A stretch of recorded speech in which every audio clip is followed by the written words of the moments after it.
Congress is considering legislation to create a new and permanent office to investigate UFO incidents and related phenomena. One of the primary reasons for the renewed interest is the possible link between UFO sightings and nuclear weapons, including a few in our own backyard. As the I-Team's George Knapp reports, some of these close encounters go far beyond mere lights in the sky.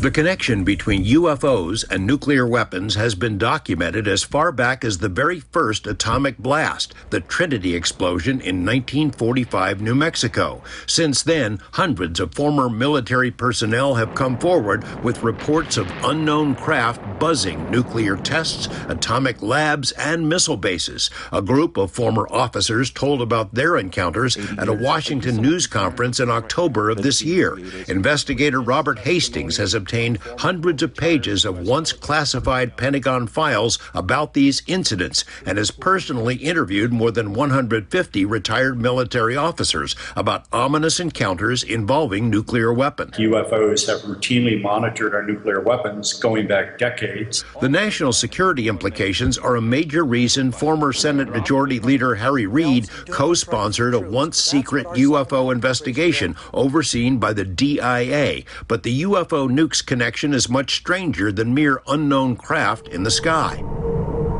On the outskirts of Las Vegas, an obscure part of the Nellis Air Force Base range, designated Area 2, has for decades been a reputed repository for nuclear warheads. As many as 200 nukes are said to be stored in Area 2's bunkers. 3 layers of heavily armed Air Force security teams patrol the area 24/7, watching for any attempted intrusions. So on 2 occasions, we had an alert that was called where there was unidentified flying object over Area 2. This former security officer says intrusions didn't only happen in the sky. There were multiple incidents of bizarre shadow people seen in and around Area 2, including one dramatic incident from 1991 when security teams were on high alert. This person was never found, but the airman that had seen this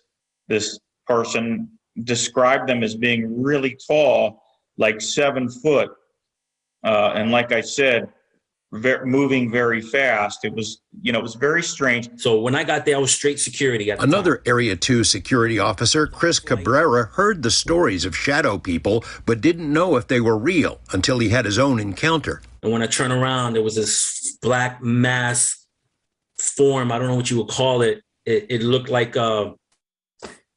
I don't even know how to describe it. Like it looked like a person, but it didn't have definitive shape of a head. Like vague, like a mist or something? No mist. It was black. It was like a dark blob, but it had like a rounded top, like a head almost, and almost like a shoulder. As with the UFO incidents, the sightings of dark, unknown intruders were taken seriously at the time. Officers were on alert as they searched Area 2, but never found a trace of the running figures. Their commanders told them that, quote, it never happened. Investigator Robert Hastings says similar bizarre incidents have been reported at multiple nuclear bases, and none of the mystery encounters, either in the sky or on the ground, have ever been solved. George Knapp, 8 News Now.